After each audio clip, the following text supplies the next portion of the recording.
Hello Flowgraders, and welcome to another episode of the Flowgrade-show, where I'm interviewing world-famous biohackers, Crossfit legends, movie stars, experts on flow, and Finnish entrepreneurs about their strategies to optimize well-being and performance. I'm very happy to have with me today a CrossFit legend in the field, and his name is Kelly Starret. Kelly is the best-selling author of a book called Becoming a Supple Leopard, and he's an absolute expert on posture, mobility, and CrossFit.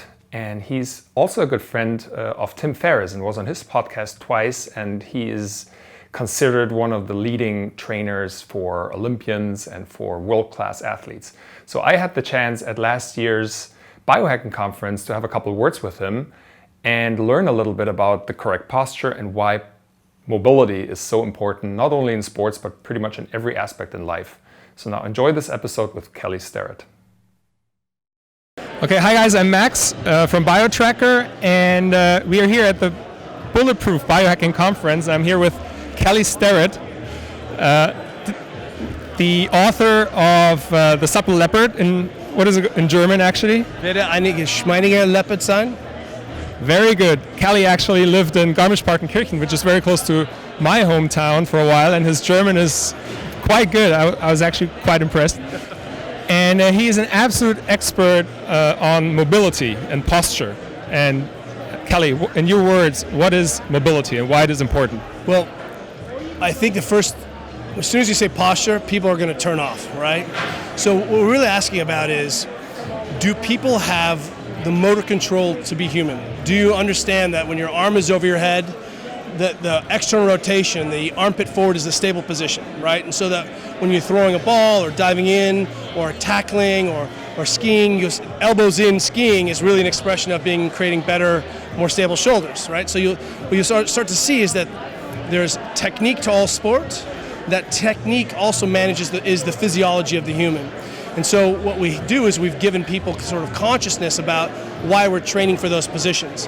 And so that it's not just, can I go to the gym and become stronger, but hey, doing pull-ups teaches me to create a stable shoulder off of a fixed object. The same, I learned to kayak on the Loisach, right? And pulling on a kayak paddle is the same, is that I'm being stable here. Bench pressing is the same, tackling someone, the same motor pattern happens. And so what happens is that if we can give people the understanding of the technique and motor control, then suddenly what we're doing in yoga or in the gym or Pilates suddenly makes sense in the context of sport because it starts to match. It's not just let's get a bigger, stronger system. The second component of mobility is the biomechanics. And what we regularly see is that people do not have the basic tissue or range of motion to be able to express normal good function. And so what ends up happening is that people end up going around the problem. So if I'm missing overhead range of motion, then the tendency is to go ahead and unwind the joint capsule, have the elbow come out, and now I can do it, but my shoulder's in a bad position. So now every time I swim, I'm entering the water in a less advantageous position. If I'm throwing a ball or catching, then my shoulder is unstable. And so what ends up happening then is that if people don't have the biomechanics, it starts to influence the motor control, and now we have a recipe for overuse and injury. So our feeling is that if we can resolve the biomechanical mistakes, which are very easy to see, and give people a template for that, then the training that they're doing will start to support that, and we have a recipe for making athletes who are not likely to get injured unless it's from trauma, right, or accident, which is fine. We'll take that. What do you already see with me? Is there anything that you notice right away that I could improve about my posture? Well, the problem is we see that everyone has inefficiencies, and sometimes it's difficult. We have a range where I can still be very functional and create a lot of force and be very, very practical. The problem is sometimes it's difficult for people to see the mistakes until we start moving, right? And that's why it's important that people have a movement practice around squatting or pulling or deadlifting or running. We need to be able to jump and land, be able to see what's happening in a sort of more formal situation. We can always say, are you standing with both your feet pointed straight? Is your pelvis in a neutral position? What you'll see is that people are standing in these dysfunctional positions. If I can see your shoulder, for example, we know that you're in a bad position.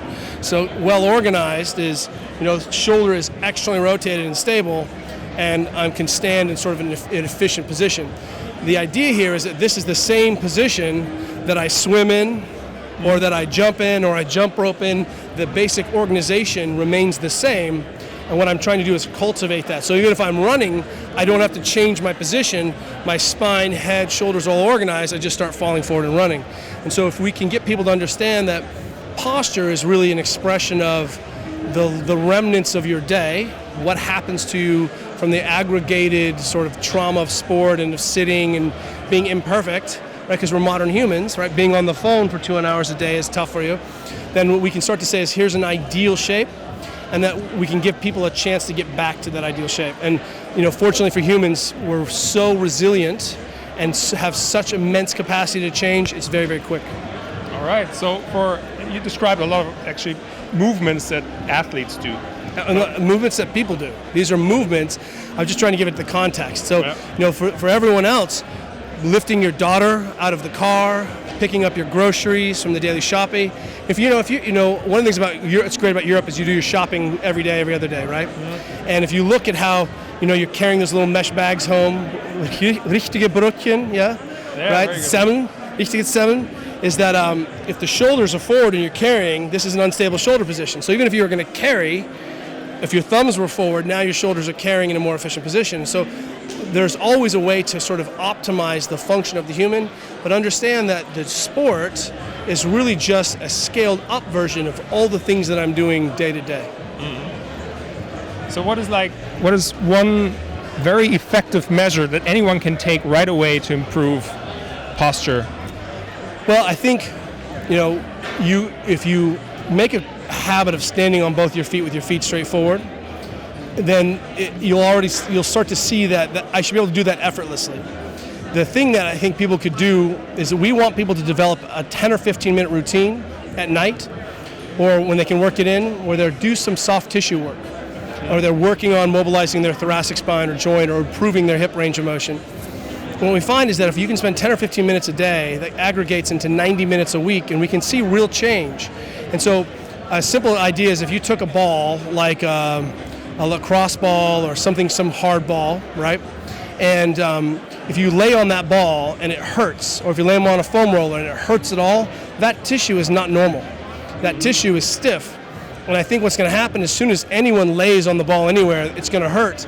And that's really an indicator of how stiff their tissue is and how far away from normal they are. So if you start rolling that ball anywhere on your body and it hurts, that's a good place to start. And what's going to happen is people are going to be shocked at the fact that everything is stiff. All right, that's very good. So I think everyone should get a ball for now and lay on it for a little while. That's a good place to start, right? Very low tech. Very cool, very cool. Actually, we have a lot of CrossFit fans as well on our site in Germany. And since you're running a CrossFit gym in San Francisco, and I think we should also give them something. And what is one gem that you've found in your CrossFit experience, or one exercise, let's say, that our CrossFit people could do in order to optimize their performance? Well, we were just in Nuremberg last year teaching, and at CrossFit Nuremberg. And I think what's great about CrossFit is that it forces us to systematically address all of our mechanics, because you have to be responsible for all of these motions. Lots of sport training often misses certain corners. And what we've seen is that generally now, CrossFitters are really getting good at diagnosing it, because if you can't do a pistol, then you can't do a pistol. So one of the things that we're seeing now is we're having athletes who are doing a good job of being able to fix themselves. They're doing a terrible job of drinking enough water during the day. They're doing a terrible job of sleeping enough and sleeping in a very dark room. And they're also doing a terrible job of sort of down-regulating. We all can drink coffee and come up and be very fast and very strong, but we're having a hard time turning off. And so we're advocating for people getting good blood tests. It's really important to really find out what's going on. You probably can't eat bacon every day. It's probably not good. Right? True fact. But the blood test, sleeping in a dark room, and then developing a practice where you're doing some soft tissue work can really change your life. Well, thank you very much. Thank you for being with us today. And this is Kelly Starret. Check out his book. On our website, you find more information on that. And thanks, Kelly. Have a great conference. Absolutely. Thank you very much. Thank you. Pleasure, Max. Pleasure here. Thank you very much for listening to this podcast with Kelly Starret. Now, if you liked what you heard, then make sure to subscribe, leave us a review, and give us a thumbs up for us to learn more about what you like. Now, in the meantime, check out our really cool content on flowgrade.de, and you'll see me next time.